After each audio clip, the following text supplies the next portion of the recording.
Welcome in, guys. It's Brad with College SportsCast. We're here for another loaded episode of Wildcat Weekly. We've got some wins to talk about. We got some not so good news with Jalen Lowe. Let's go.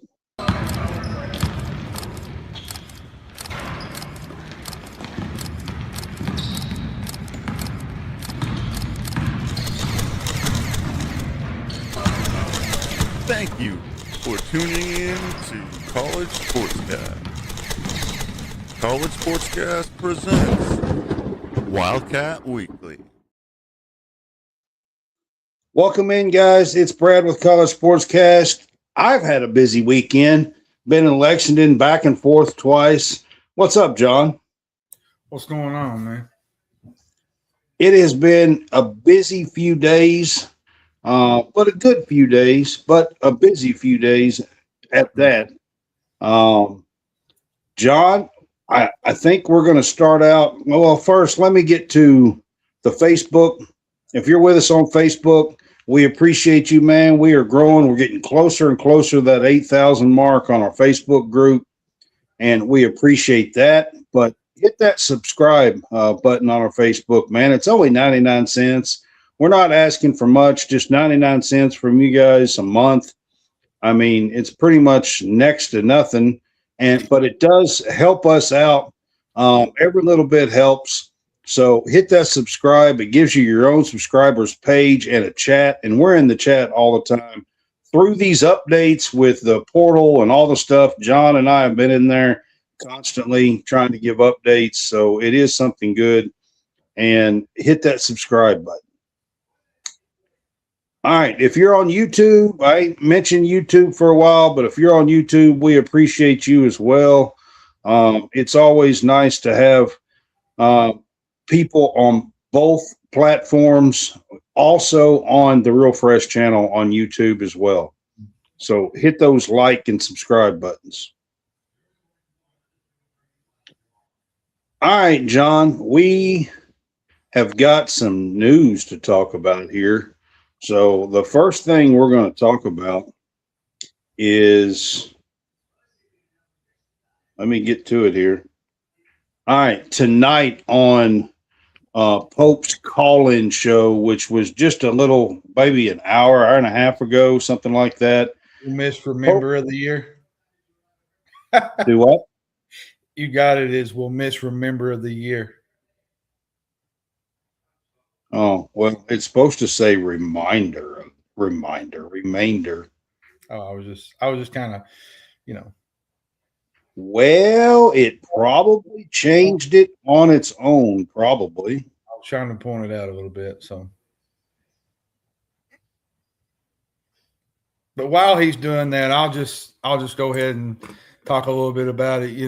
It's unfortunate. This is his third dislocated shoulder, Brad. The last one coming against Mississippi State, he played 3 minutes. Now, he did have 21 points, I think, in the loss to Alabama. He was an important role for Kentucky. He only played in 9 games this year. He averages 8 points a game, 2 assists, I think, 2 rebounds. Now, he is expected to apply for a medical red shirt, which will give him eligibility for another year. So hopefully that will go through. Like I said, Brad, it's been unfortunate. Every time it seems like he gets on the court, he kind of goes right back off. He gets on the court, he goes right back off. Shoulders are tricky. People don't understand. Once you dislocate that shoulder the first time, if you continue to do what he's doing, and Pope talked about that tonight, he said they had an emotional meeting. When you continue to hit that shoulder and bump, and especially in the SEC where the physicality is really tight, you could screw that shoulder up for permanent. The thing of it is, John, is it keeps popping back out. The only true way to fix it where it won't happen is surgery. And I've been saying that since October, since the blue-white game. Pope said this is the third time. This is actually the fourth time that I can remember, because this is the third time it's happened, because counting the blue-white game and then 2 other games, and then it happened once in practice, 2. early after the season started. So, I mean, he has tried tremendously to stay on the court or at least be a part of the team. I've been saying on this show forever that there was no way that he was going to be able to start. All these people was talking about starting to be able to start and play starters minutes. I've been telling John since October that he's going to have to play like limited minutes. That's the only thing he would be able to do. And we see that he really can't even do that, John. Nah, it's at the point now where you rest your shoulder up, you cheer on your teammates, you have surgery, and you hope that you get the medical waiver for next season. So Pope says that the surgery and recovery and everything for this is likely going to be about 6 months, full recovery to be back to normal playing and not have this happen over and over again. So, John, I want to ask you, I mean, what's the likelihood you think he gets a medical red shirt? It varies.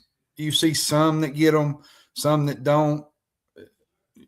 It just all depends, I guess, on the situation, more or less. So you have to be less than 30% of the season, I believe. And so. It just so happened he played 9 games, I think. Yeah, somewhere 8, 9. I think it was 8. Yeah, which I believe I would. From what I'm hearing, if he had played one more game, and it has to be regular season games, the postseason doesn't count, I don't believe, against that. I believe if he had played one more game, that he wouldn't be able to do that.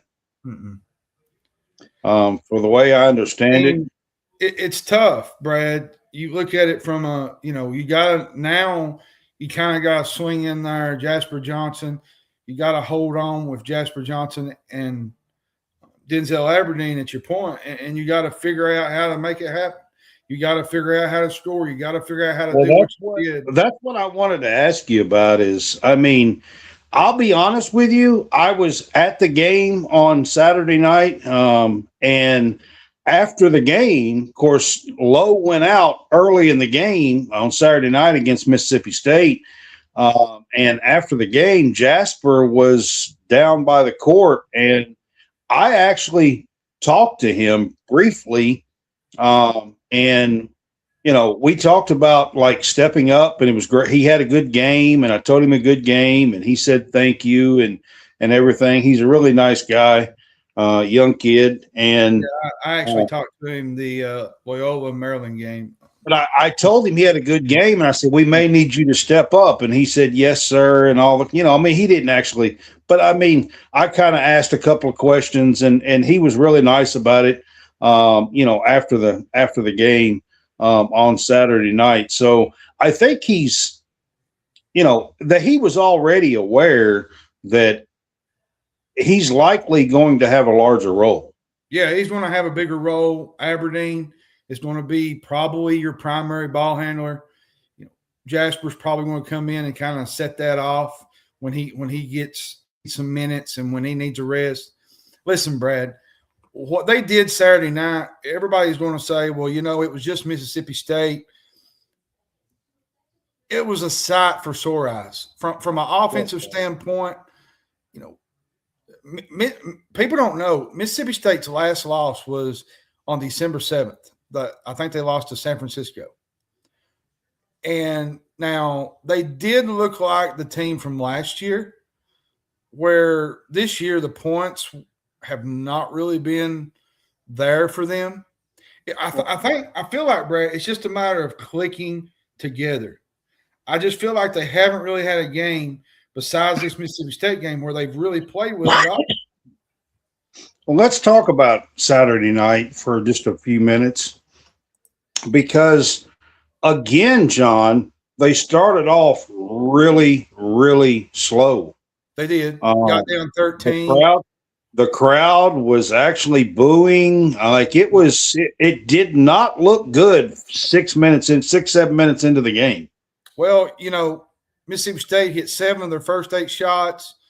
Kentucky kind of was getting pummeled by the fans a little bit. There's a lot of displeasure. I feel like that they used a little bit of that frustration to kind of, get back in the lead and get back on tune. John, you know what? I was there, and you know what really stuck out to me is when they come back out of the timeout there was a timeout and they were down by like 12 or 13, and they come back out of the timeout and they really kind of changed their pace. They did. They started trying to move the ball up the floor, fast break, get some quick buckets, spacing the floor better.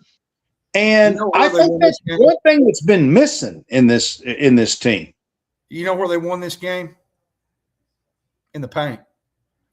They had 54 points. I think there's two key areas in this game for me, John. One, they had 21 assists in this game, which is they had 9 in the game before that they got beat at home. They had 21 in this game. And the second thing is there was 14 steals in this game. And Polk kind of brought it out in the post game. He said we kind of went to a revamped spacing system. 21 assists, I believe, Brad, is the most they've had against a high major team. This year, yeah. This season, yeah. I think so. And 14 steals in a game is a lot. I think it was the most since like 2007 or something like that. I'm going to tell you who stepped up in a big way was Malachi Moreno.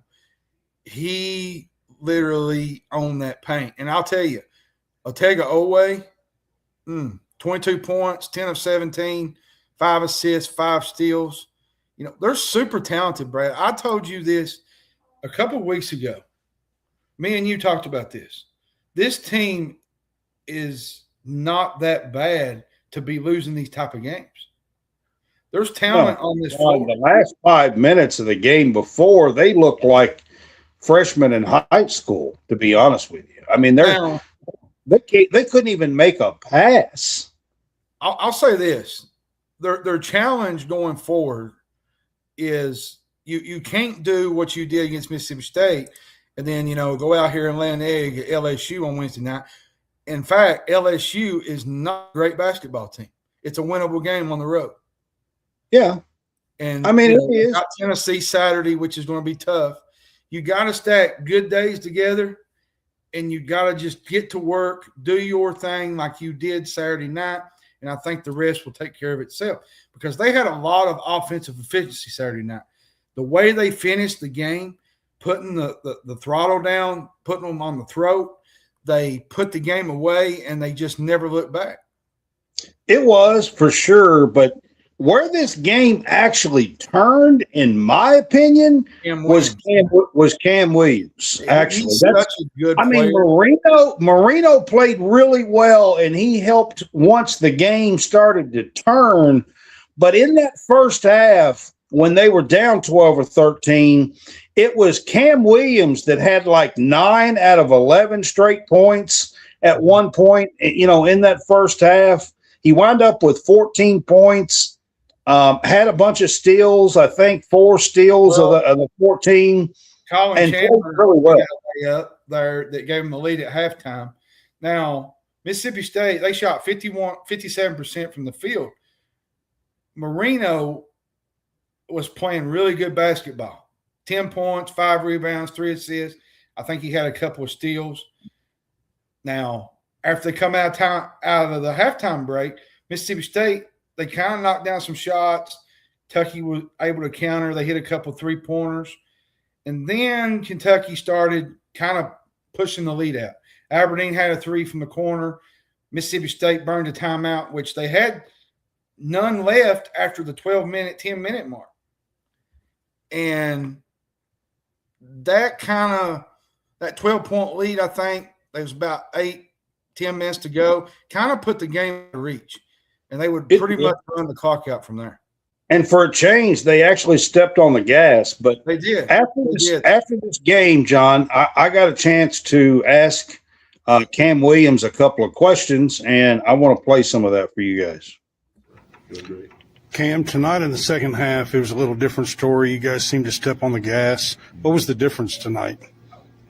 We got a great scout, great game plan because they're a great team, and we knew that they were the best defensive team so far in the conference. So that's statistic. Okay, did that play? Yeah, it did. Was it over? Because it just blanked for me. I couldn't even tell. It's over. It finished. It did? All right. I couldn't even tell. It didn't even play for me. It just looked like a black screen. I couldn't tell if it played or not. It played. All right. So that was Cam. I got a chance to ask him a couple of things. And then this is in front of Owe after his performance. What changed, speaking of that, the first 5 minutes to the next 35 minutes, especially defensively? What kind of flipped there for you guys?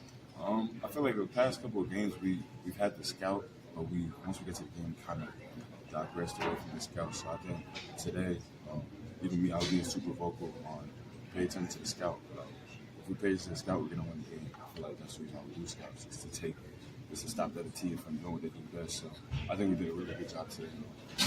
Taking the scout from practice and bringing it to the game. Mark said that you guys defensively scheme like hell ground, like hooking up with the Yeah. What was it that was different about it, and how effective was it? All right. Those are just a couple of short clips. Say this. Talking. The thing that really impressed me Saturday night was their ability to pass the ball around. They look for the open man. That, to me, is what has been missing from this team. Well, they actually had to space the floor a little bit to do that as well, which was a lot better. They had the play that Owe was open, but he kind of threw it over in the corner to Aberdeen. He hit a three. They put up a 6-point lead. And from there, it kind of just felt like Kentucky just put the game on ice. 100%. I thought, look, I told people after the game, even media, we were sitting there kind of talking, and that actually felt like Kentucky basketball because, and I say that because of this, because Kentucky basketball, like there's teams that would hang with Kentucky for a half or 20 minutes or 30 minutes. But as the game goes along, most of the time over the history of Kentucky basketball, they start wearing you out and they kind of step on the gas and put you away. And that's what they did against Mississippi State. I'll say this to go to our LSU game, and I'll kind of break up the Tennessee game. The LSU game is another one where you need to step on the throat.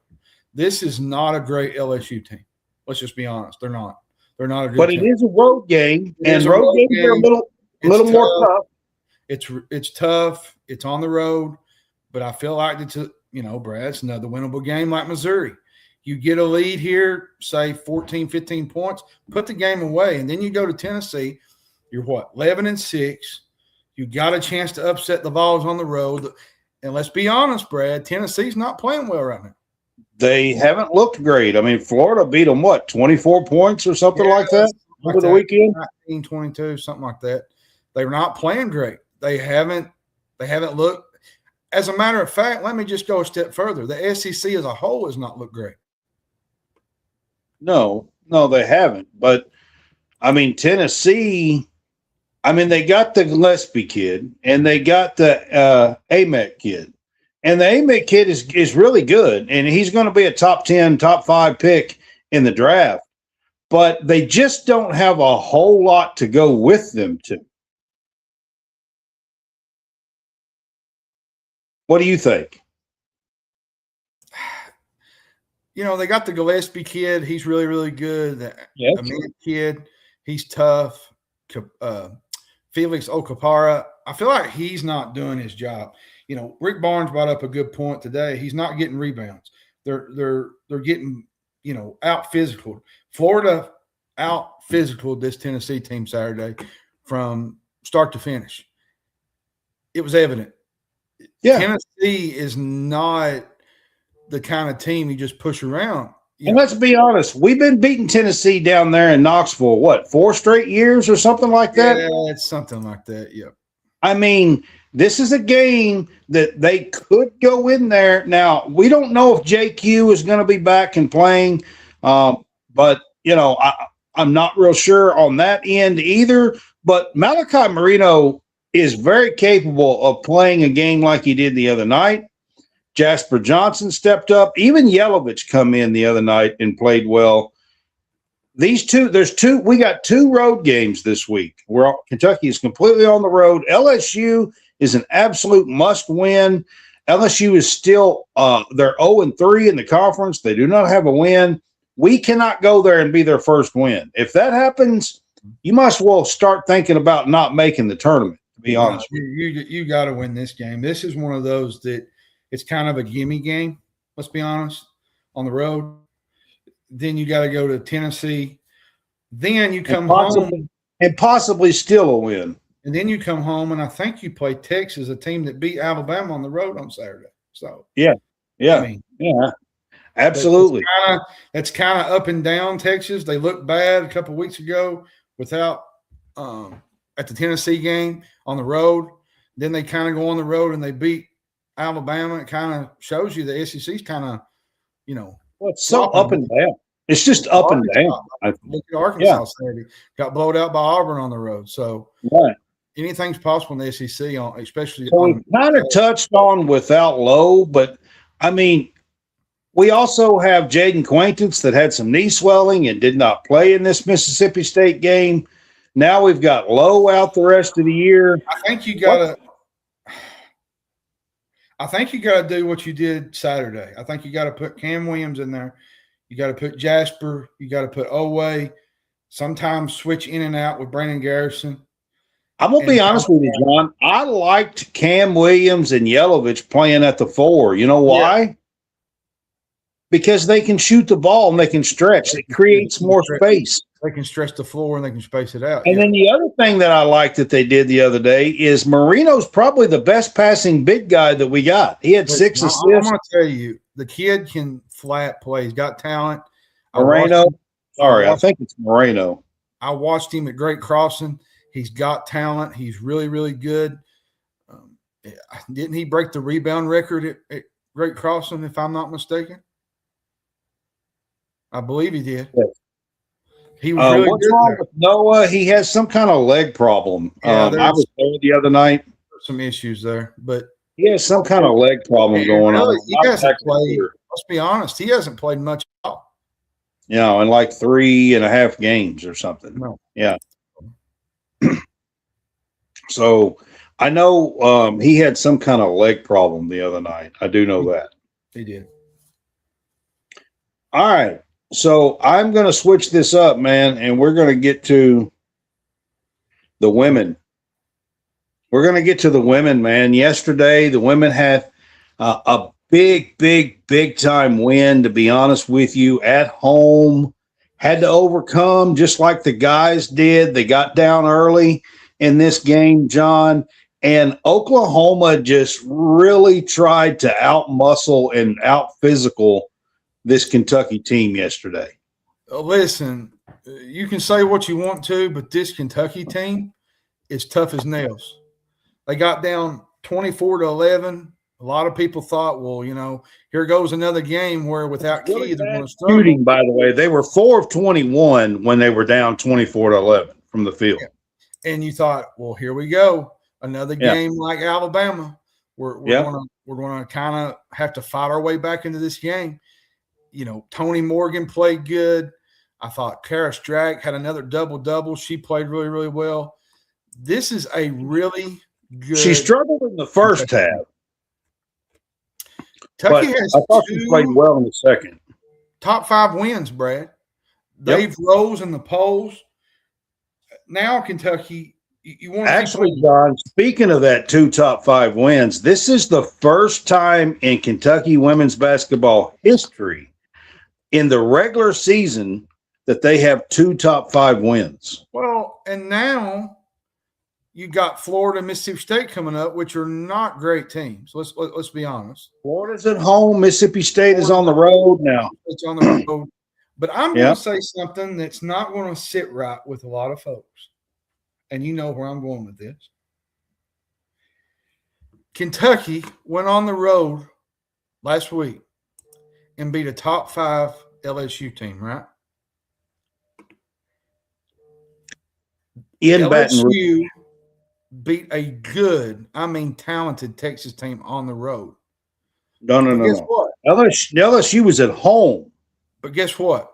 Kentucky went to LSU and knocked them off on a last-second shot. And today, the polls came out, and LSU was 6th and Kentucky was 7th. Tell me, does head-to-head even matter anymore, Brett? Well, all right. Here's my issue, okay? LSU lost 2 in a row to Kentucky and Vandy and dropped all the way down to 12. They dropped from 5 to 12, okay?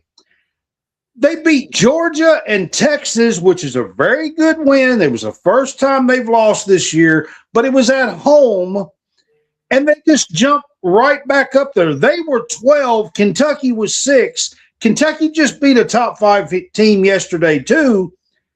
And somehow or another, you're going to jump LSU 6 spots when Kentucky just beat them in their house? Like, come on, AP voters. Like, that's ridiculous. Oh, by the way, I'll give you a couple of other numbers. Kentucky has 4 top 25 wins. LSU has 3. 4. Kentucky has 2 top 5 wins. LSU has 1. The quad 1 wins is 4-2 Kentucky and 3-2 LSU. So please tell me, and they beat them in Baton Rouge, how the hell is LSU ahead of Kentucky in the poll? You know, that's what gets me about the men's side, okay? I'm going to kind of bring this on the men's side, okay? Vanderbilt was ranked 10th this week, okay? I think it was 10th. Was it 10th? What's up, Bill? Did Vanderbilt get put 10th this week? I think it was 10th. Yeah. Nebraska was 8th, okay? Nebraska has some of the best wins in the country. They beat Illinois. They beat a good Ohio State team. If Kentucky had Nebraska's logo sitting next to it,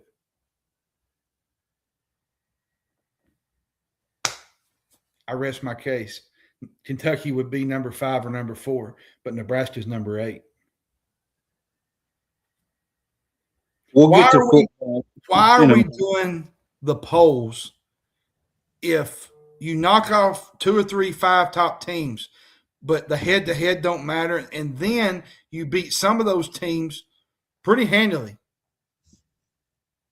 I just think it's ridiculous. Like, it was just last week Kentucky went there and beat them in Baton Rouge. They're 2-2 in the SEC. Kentucky's 3-1. Kentucky beat them. I mean, they have the same record. Like, on what planet are they ahead of Kentucky? Honestly.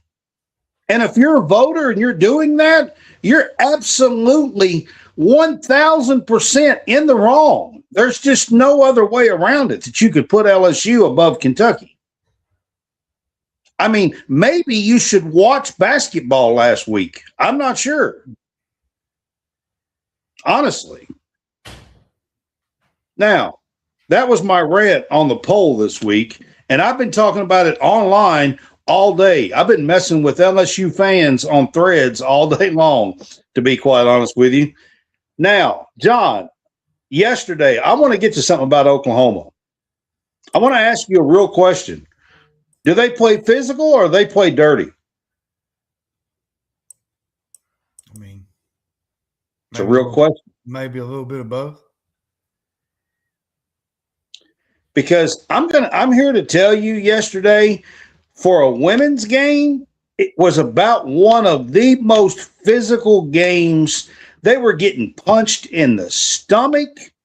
They were getting grabbed. They were getting slapped. They were getting shoved. They were getting, I mean, it was absolutely ridiculous, to be honest with you. And on your home floor, to have officials allow that kind of stuff is really a little bit damn ridiculous. And I was so super proud of the girls from just overcoming all of that. I cannot tell you how many times Tony Morgan hit the floor and had to take a minute to get up. You know Like, what was huge in this game? Probably, John, she probably hit the floor like that 8 or 10 times. You know what was huge in this game to me? What was that? Was them holding Oklahoma 4 minutes, the last 4 minutes scoreless. John, if I'm not mistaken, they only scored 23 points the whole second half. Yep. Impressive. You know, they have 3 top 25 wins in at Louisville and LSU. 4 now. 4 now beating Oklahoma. Yeah. This is a really good girls team. And I'm going to tell you something, Brad. If you do not want to watch UK men's basketball, if you don't want to watch these other things happening around the Commonwealth, go to one of these girls' games. They're packing them out. It was pretty much a full house. It was right at 6,000 people. There was a little bit less than a full house yesterday, but pretty close. There was 6,000 people there. It was a great atmosphere, cheering on the girls. John, they are playing without one of their top players, top 2 or 3 players. I mean, you got Strack, Tony Morgan, and Tiani Key. She's still out with a dislocated elbow, and we don't know how that's going to go. She's important. And she is an important piece to this team, and hopefully it doesn't happen like Lowe and keep popping out. KK, to me, is playing really good. But I wanted to ask you about KK. She didn't score a ton of points yesterday, but she did not back down from them. She had to battle down low with them yesterday. She held her own defensive. She blocked a shot or 2. She hit a 3. She had another layup. I think she had 5 points. And what was impressive to me, John, is that she stood her ground. She brings her lunch pail. Yeah. She don't do everything that, say, Clara Strack does or Tiani Key does, but she does enough to make a difference in the game. She's resilient. She's a hard worker. She hit some threes, I think, in a couple of games last week that made a difference in the game. Listen, and to add to that, the leadership on this team, especially Tony Morgan, she's a big leader in this team. KK is kind of filling into that void, and now she's going to have some kind of little bit of some playing time now that Key's kind of out. She's going to get her chance to kind of shine a little bit. And to me, Brad, I just say it over and over and over.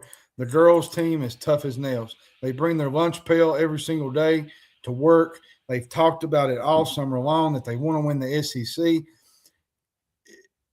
Just the way that Kenny Brooks has established this group and the way he is recruiting is pretty impressive and top-notch. Speaking of Kenny Brooks, I've got a little clip here. This is the post-game press conference yesterday. Got a little clip here to show you guys. Tremendous job. They're the fastest team in the country. They get the ball up and down the floor. They have the most possessions. And it took us a little while to figure out that they were really going to be that aggressive. And then once we settled in, then it became a very physical basketball game. The way our kids just really were resilient throughout the whole basketball game. And so very excited, had tremendous performances. I thought Tony was great all night. Clara was tremendous, handling the physicality. Jordan was really big. We put the assignment of her guarding Deere so that Clara could kind of stay free and do some stuff on the offensive end.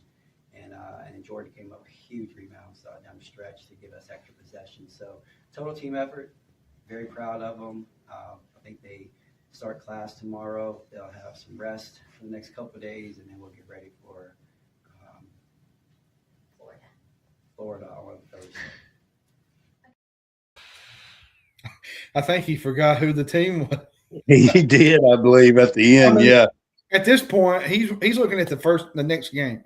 Like he's looking at what is in front of him, and I think that's great to have as a head coach. Yeah, man. I just listen. You could hear it in Kenny's voice how proud he was of the girls. For fighting through all that yesterday. Mm-hmm. You agree with that? I agree with you, Bill. I do. They got to get healthy, though.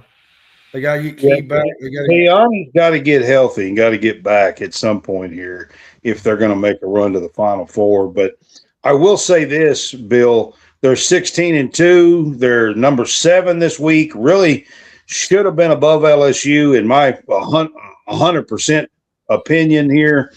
They were 6 last week. Did they deserve to fall back a game? Sure. I just don't think LSU deserved to jump in front of them, to be quite honest with you. So 7 or 8 was about the right spot.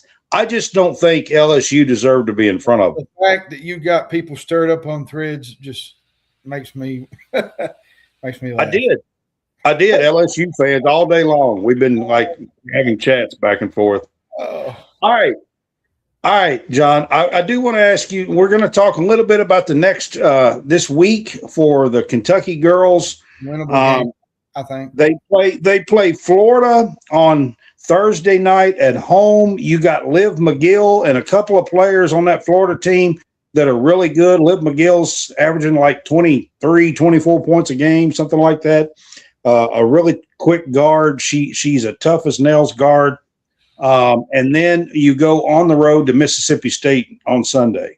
Yeah, I mean, it's a winnable game against Florida. They got a couple guards that are good. Mississippi State, to me, has been, Layla Reynolds. I know they got whipped the other night, I think, but they did. They have improved. They've improved a ton. But yeah, I mean, you go on the road, you look at it from another aspect with the Alabama game, for instance. They was unranked, which they ended up getting in the polls this week. You can't let your guard down on the road in the SEC. No, not at all. You got to be ready to play, and you got to be ready to shoot, and you can't have a bunch. The Alabama game, Morgan just didn't play well. She had 5 or 6 turnovers. We had 20 turnovers in that game. You can't do that. No, you just can't. You can't do it. So if they can hold their own this week, this would be a big week for the girls to maybe, get a little breathing room at the top. There's still Vanderbilt is still undefeated. Tennessee is still undefeated, and South Carolina is still undefeated. Michaela Blake is playing at a pace. There's 3 teams that are still undefeated, and then there's a bunch of teams sitting at 3-1. I will say this about LSU. The way they was connected Sunday against the Longhorns, that's the type of LSU team. I'm not taking anything away from it. LSU's got a lot of good guards and good players. That's the LSU team we didn't get. Yeah. I mean, I'm not taking anything away from them. I'm just stating that all the numbers, quad 1 wins, top 25 wins, top 5 wins. Yeah, I agree with you. When you look at all the numbers, it's Kentucky, not LSU. I'm sorry. I agree with you. I mean, it's just that simple, to be honest with you. All right. I am going to move away from basketball. So I'm going to put up our football thing here with Kroger Field here in the background, John. We've got a lot really to get to with what Will Stein's doing in football, to be honest with you. John's been following this quite a bit, to be honest with you. He wrote an article this morning. You can look it up on stadiumrant.com, and we'll discuss a little bit more here. But, John, let's talk about the big weekend of commitments that Kentucky's had. Will Stein is an absolute madman. He goes from mad scientist. He goes from the offensive coordinator from Oregon Friday. It's alive. To 24 hours later, probably picked up one of the top linebackers in the country that was a 5-star coming out of high school. That wasn't even the best thing. There was a lot of talk that C.J. Baxter was going to go to Indiana. Yeah. That flipped, and he got a pledge from Baxter. And oh, by the way, Indiana's playing for a national championship. A So former Texas running back, was the top-ranked player at his position in the cycle on 24/7 and on through. and the linebacker was a former Texas linebacker as well. Elijah Barnes. That ain't and maybe that ain't even the best one. You got Lance Hurd, the number 2 offensive tackle in the portal from Tennessee, who was a 5-star. He was the number 16 overall in the class. Well, and then you got the Mark Robinson kid from UTEP that we beat out Texas Tech. We beat out Oil Money, Brad. Yeah, this is true. And we got Elijah Barnes, like you said. We picked up a DB from Missouri, Mark Manfred III. We got a commitment from J. Caden Ferguson from Arkansas, which he was a former UK commit at one time. Yeah. They picked up a kicker from UCF. Not sure who exactly that was, but I know they got Cyrus Reyes from Mississippi State. He was a safety. Dominic. They got a long snapper, which are positions that you need. Listen, this is unheard of in Lexington. Today, Tegra, yeah. I mean, he's going to have 1 year left. 2-year starter for the Ohio State University. Pick Kentucky over Auburn and Ole Miss. John, he started 29 straight games for the Ohio State University. And, oh, by the way, in 29 starts, he's only given up 1 sack. Listen, Brad, I'm going to tell you something. He's enormous. Yeah. He's 6'6", 325-pound frame. Yeah. Like, do you know how many dudes we're going to have on this front? Like Colton Price, Tegra, Lance Hurd. This might be the best offensive line. I hate to say I'll get to that because, John, I'll be honest with you. We lost everybody off the line. Like, there was nobody, okay? Like, not any of the starters, okay? Like, we had a few that possibly, Malachi Wood, a couple, that maybe could have started, all right? The Evan Wibberly or whatever his name is. There's a couple there, all right? But the offensive line was in dire need. And, John, I just got to talk about this. We have 2 of the top 4 and 3 of the top, 8 in the portal pickups. Yeah. And this is not to mention I want to kind of bring this in, the 27 class. They're looking at the offensive lineman from Pulaski, Brady Hull. He's a 6'1", 285 interior offensive lineman, really, really good. Then they're looking at Dylan Berryman. He's locked in a visit with Kentucky, I think, the 16th, I think. And he's got Nebraska. I think he's already been to Nebraska. That was another one. He's 211th nationally. He's a top 10 prospect from Louisiana. UK offered him right before Christmas and kind of ramped it up. Listen, Kentucky we're going to be in the mix, Brad. I'm going to come back to this offensive line thing. We're going to be in the mix for some talent that we have never, ever saw in Lexington.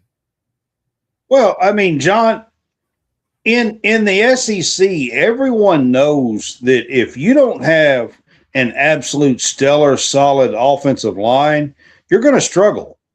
You are. I mean, you're going to struggle. That's just all there is to it. And these guys are top-notch, some of them 5-star, high 4-star guys. We got the top center from Baylor to go with that we haven't mentioned that is with these guys. We got a starter from Alabama's offensive line that was a 4-star guy. Like, these pickups on this offensive line, John, the potential here for this offensive line unit is really off the charts. Let's be honest, Brad. They really could be probably one of the best in the SEC.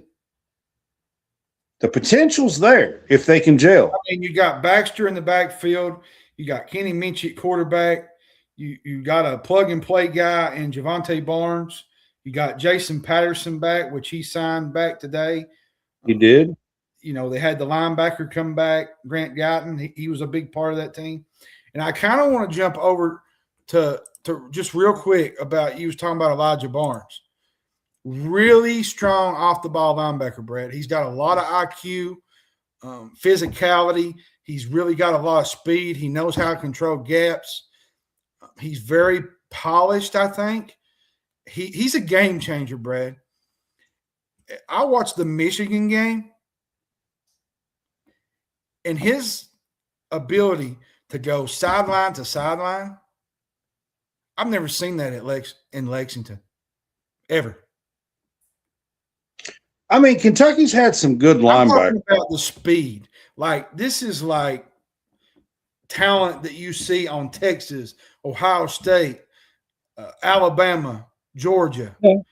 You're going to be looking at players on this field that mold those kind of guys. It's going to be hard to believe when you watch it in person. I mean, D Square was pretty good recently as a linebacker in the middle. He was. But let's be honest, man.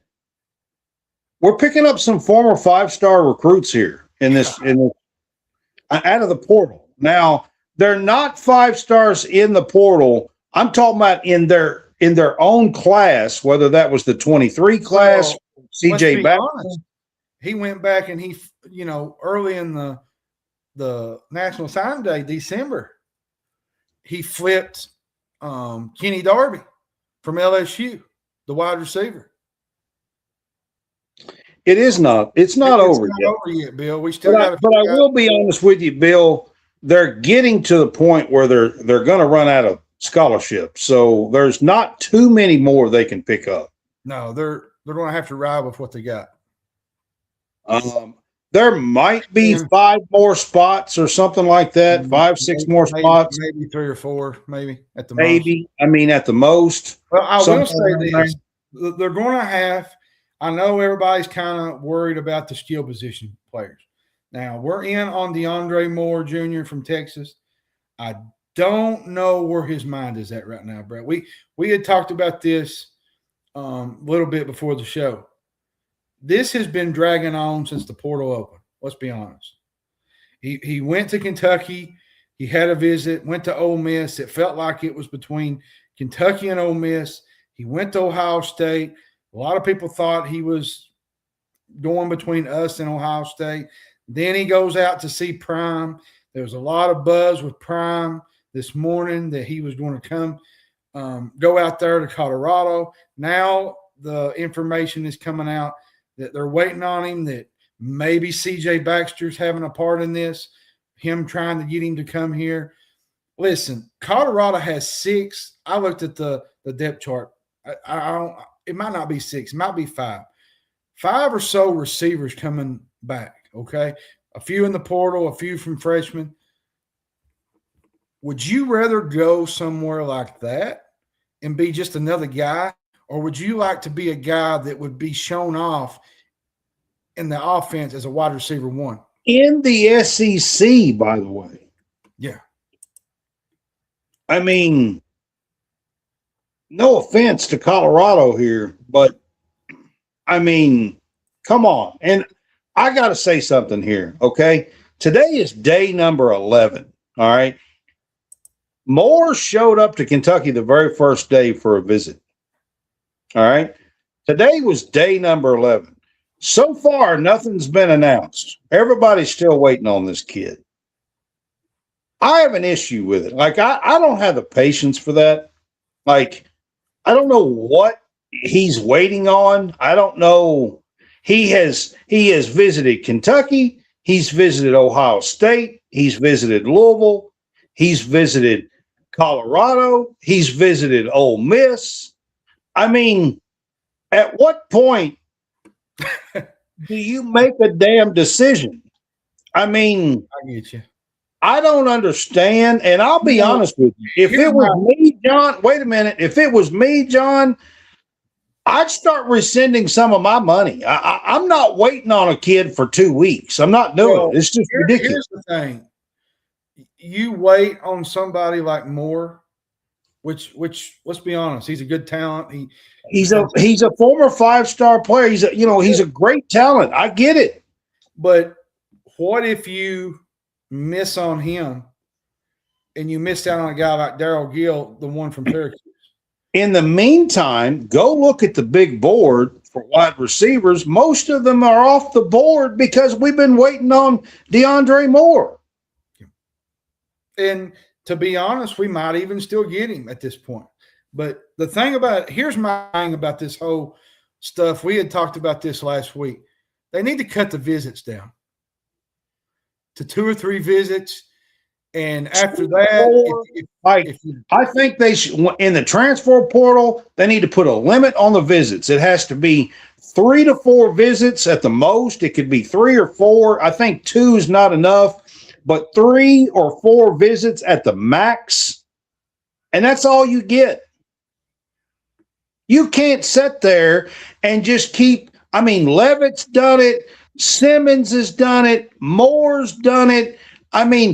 They go to one school and they'd be like, well, they offered me this. And then they go to the next school. Well, they offered me this. And they just keep jacking up the price and driving it up. And it's actually ridiculous. Say, for instance, you're going to Kentucky. But let me look at it from a Levitt standpoint. Say Kentucky said, we're going to give you $3 million, right? Well, you go to LSU, they're going to say, well, I'm going to give you 3.2, 3.3.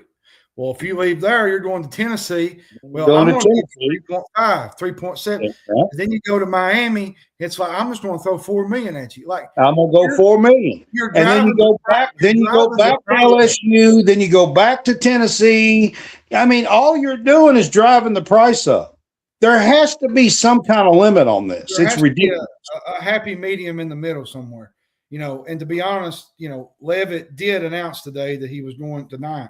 That he is going to LSU. Finally, day 11 again. Day 11, Simmons. I laugh about it. I joke about it, but I felt like I was watching a Michael Jackson tour of Eastern Europe. He went from Kentucky to LSU, back to Tennessee. Lane Kiffin left in the middle of the night to see him in Knoxville. Yeah, back to Miami and back to LSU. Like, what are we doing, Brad? Imagine. So Kiffin done something else in the middle of the night at Tennessee.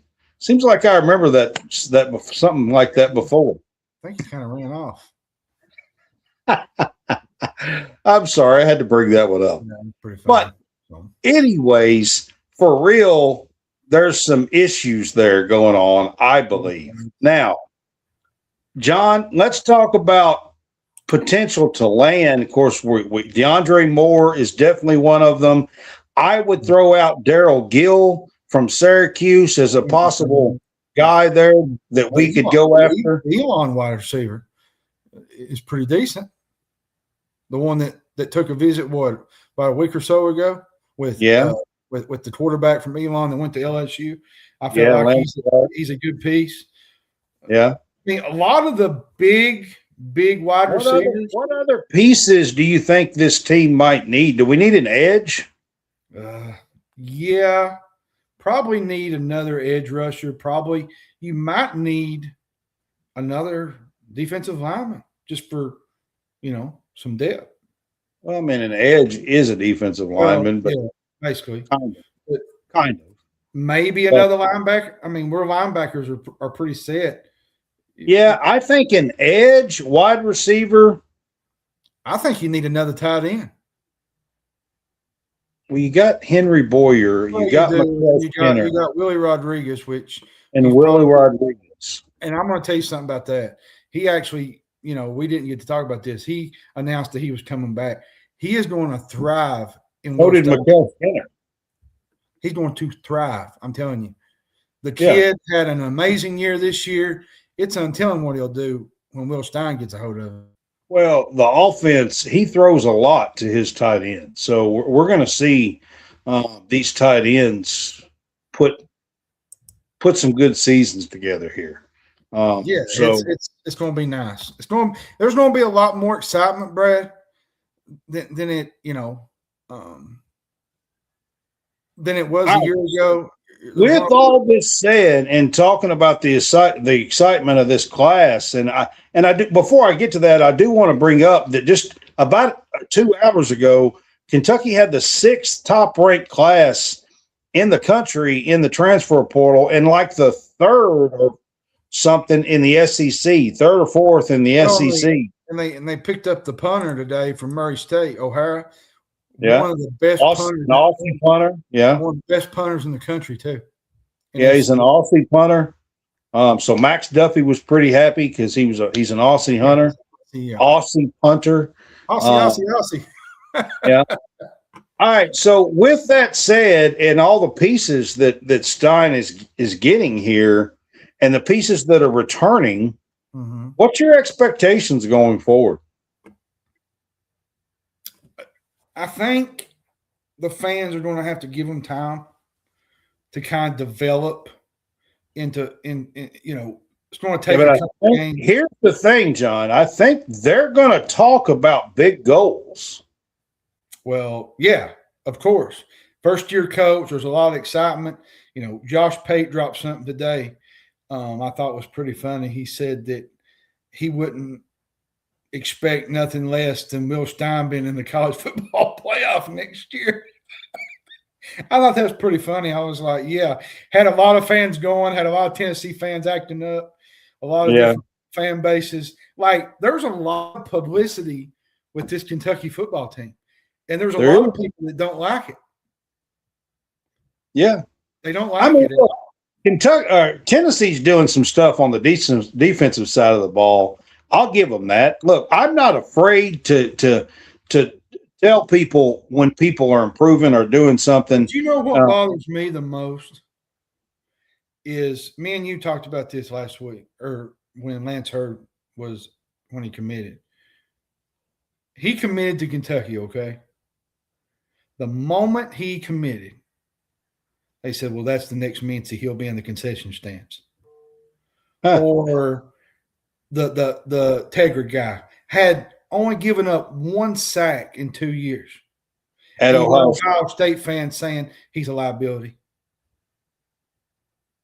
I mean, every time a player one of the better guards inside offensive linemen in the country. That's what frustrates me. And it's not just Kentucky, but every time a player that goes somewhere else and that has done good, there's somebody in the comments that has something to say. That they was not great, or they didn't do any good enough, or they didn't run block, they didn't pass block, they didn't do this. Well, maybe, just maybe, they wanted out of that bad situation and they want to improve their game, and you couldn't see what they was building at that certain school. Well, I mean, John, a whole lot of it anymore is about money. Let's be honest. It doesn't necessarily mean that they're in a bad situation. Well, look at Lance Hurd. He was one of the best run grades. I mean, maybe Tennessee hasn't paid him much the last 2 years. Maybe he's making a couple of $100,000 or he had a good run grade or something. Look at Tegra, had a good run grade, and he's a liability. Well, yeah, but what I'm telling you is in reality, maybe they haven't been making gobs of money, and they realize they can get in the portal and get a $2 million offer or a $2.5 million offer. I will say this: they paid top price for Tegra and Hurd. Yeah, that's what I'm saying. I'll tell you that right now. I know they did. You know who we beat Tegra out for? Auburn and Ole Miss. You had Auburn fans on X saying, when was the last time that we got slockered by the University of Kentucky? Yeah. I mean, you got Will Stein lockering people. He everybody's talking about this whole new locker thing where he lockered Sig the other night. Signetti getting the Indiana. Yeah. I mean, come on now. Like, I have a little fun with it on social media. You do too, but like, it's kind of neat to kind of do that kind of thing. But all right. So I asked you, well, let's get back to this. What's your expectations? I mean, like, do you think the schedule's tough? tough. But I mean, let me ask you, what do you expect to see from Mincy? I tell you what, I like his range. I like the way he moves outside the pocket. I like how he runs on the go and throws on the go. He's very mobile in the pocket. Kenny Minchie has not been a starter. He's not. But in the games that you've seen in some of the highlight films, there's a lot of potential there. You add C.J. Baxter to that backfield. If C.J. Baxter can get back to 23 C.J. Baxter, and that's going to be a tough cookie because he's not been healthy. But you get him back to where he needs to be, this could be an explosive offense, Brad. Because, they play Youngstown State first, which they should have been a win. They go on the road. No, they play Alabama, I'm sorry. Then they go on the road and they play A&M. They play South Alabama, play South Carolina. They play Vanderbilt, Vanderbilt will probably improve too. But I think they'll go down a little bit since Diego Pavia's kind of out the door now. Yeah, it wouldn't surprise me. They lost one of their best receivers, Richardson to Lowe. They lost Stowers to the pros. The tight end. Then you got a game against, I think, was it Florida, which will be much improved with John Sumrall. At home. At home. And then you got, I think it's Oklahoma on the road, which is another tough game. They've improved in the portal. Yeah. Homecoming party for Barnes. He'll be going back home, which will be kind of nice. I think that's pretty – I like this portal thing where you go somewhere, then you play that the next year you play at that team that you left with. And then you got Louisville, which is – listen, I know everybody wants to, cut up about Louisville, all this stuff, but they have a pretty decent class. Let's be honest. They do. I mean, I'm not saying it's like over the top, but it's a really good class. And then you've got I'm just a tad bit annoyed at a guy by the name of Vince Morrow. Yeah, I'm with you, Brad. It's childish. I mean, at some point, man, get over it. Like, you're a grown man. Like, move on. Just find the best players. You don't have to sleep on the park bench in Lexington on campus somewhere. Like, you're a grown man. You can, just go after good players. Well, what bothers me is tonight he said something. No, I tell you what it was. Pete knocked it. Was the general manager, he's part general manager at Louisville. Yeah, he made a statement on that. He retweeted something that Moreno said. Well, Moreno said he called him Little Pete. Come on now. And then he was like, I've been beating him for years. Like, what?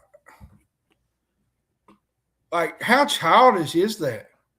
And then you had him, I think it was right before Christmas. It might have been before then, when he said, hello, Nick Roush. My thing is, man, just go after the players. Don't be sitting there sniffing in Lexington the whole time and just trying, can you just be a grown man? That's what I want to say. Honestly, I'm 51 years old. I have no problem telling a guy like him that he needs to be a grown man, for real. I have no problem with it. Yeah, it's a little childish, Brad, to be honest. I mean, you see him on there, he's retweeting stuff.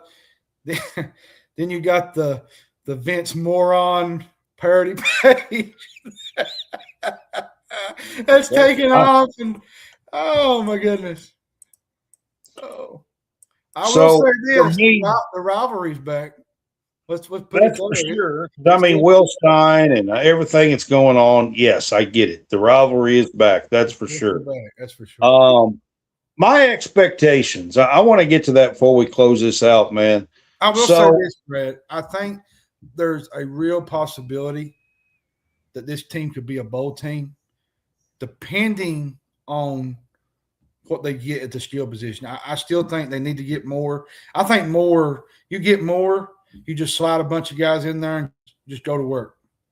Yeah, I think so too. If you can get more, man, this is. I mean, honestly.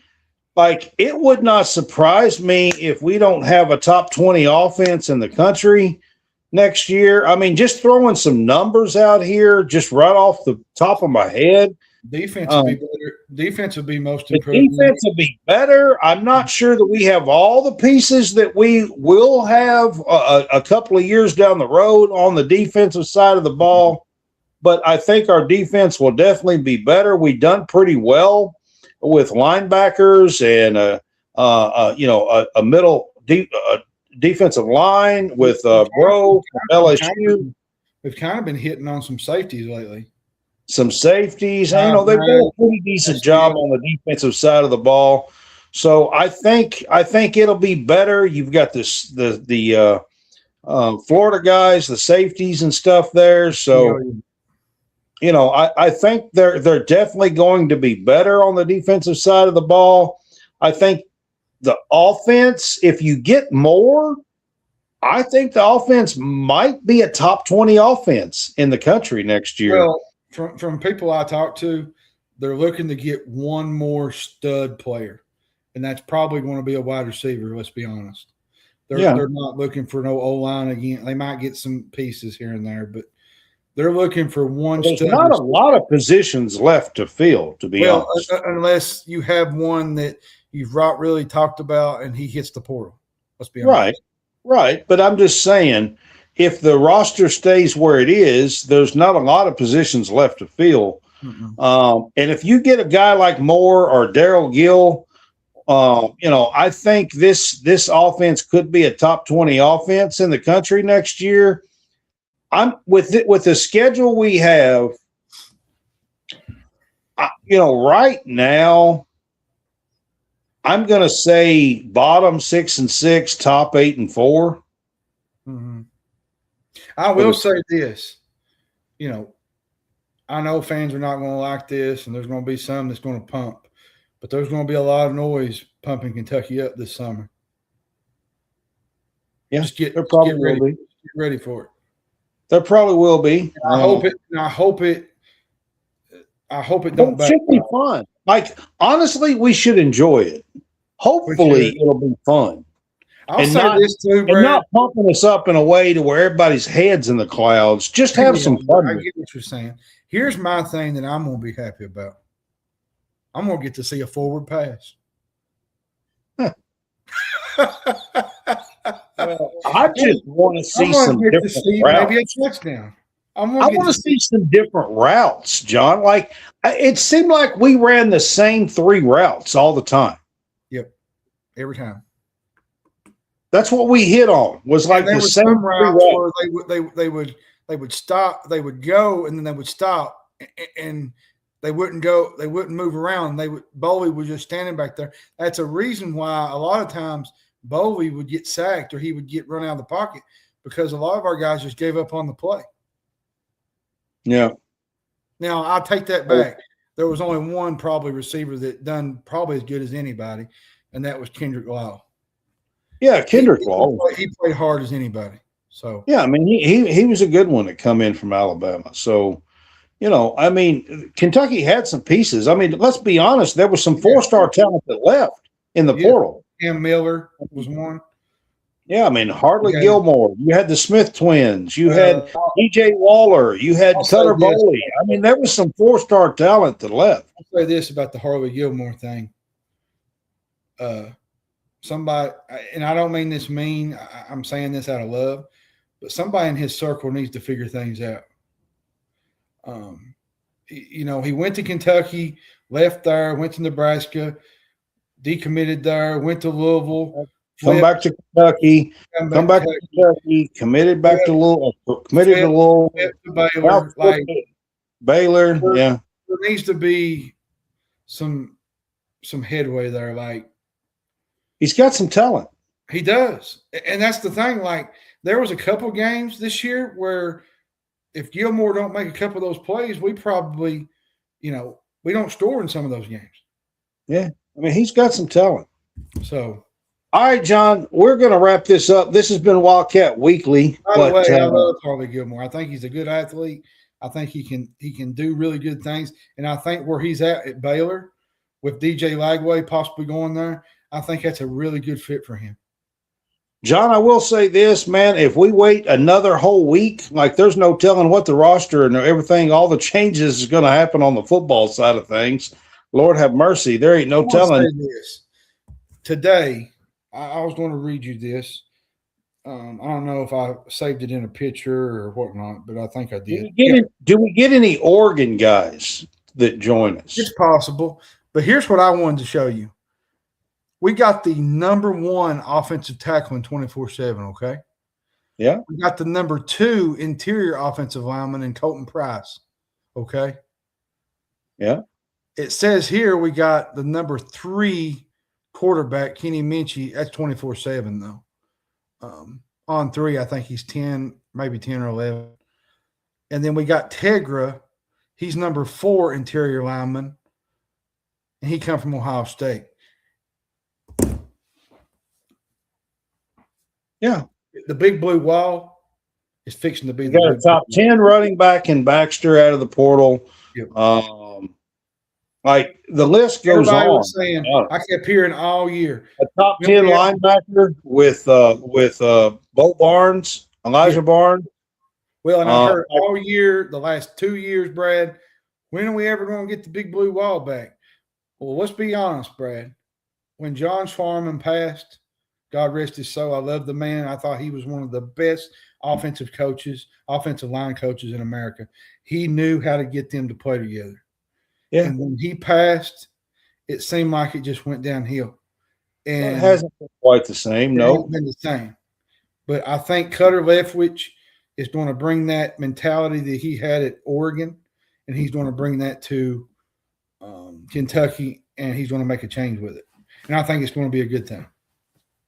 Well, the pieces are there, but you got to put them together, and you got to play well. You got to make good decisions. So you can recruit all these guys. Part of it.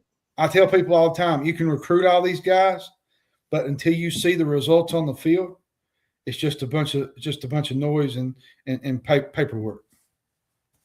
All right, guys. We are a week from tonight. We actually will not be doing this show. We might talk about some Kentucky stuff while we're on, but we're going to be doing a live show that night with the national championship game, the college football national championship game. So I got a question. Are we going to do the big fuss this week, or are we just going to do that Monday night? Well, we're going to do that on Monday night next week. We are going to do one more show this week. It's probably going to be Wednesday. Or Thursday or something. Yeah.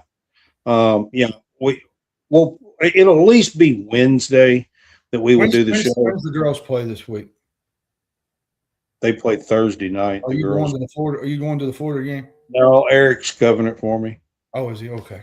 Well, by the way, I just want to give him his flowers. If you haven't seen, Eric posted pictures of the Missouri and Oklahoma game, some really good pictures. So go on his bird's eye view and go check it out. Yep. He's been helped me with the girls, and he's going back to the Florida game on Thursday. I think I'm due to go to the Ole Miss game, the 24th, I think? Yeah, on the men's side, yeah. On the men's, it's a Saturday game at noon. So, well, I mean, if we get approved, we got to get approved for that. If we get approved, that's what I'm saying. Yeah. Travis Perry will be back in town, y'all. Huh. All right, y'all. This has been Wildcat Weekly.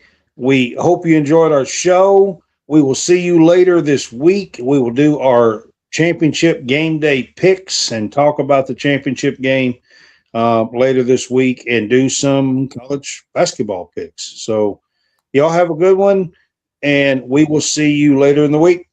Have a good one.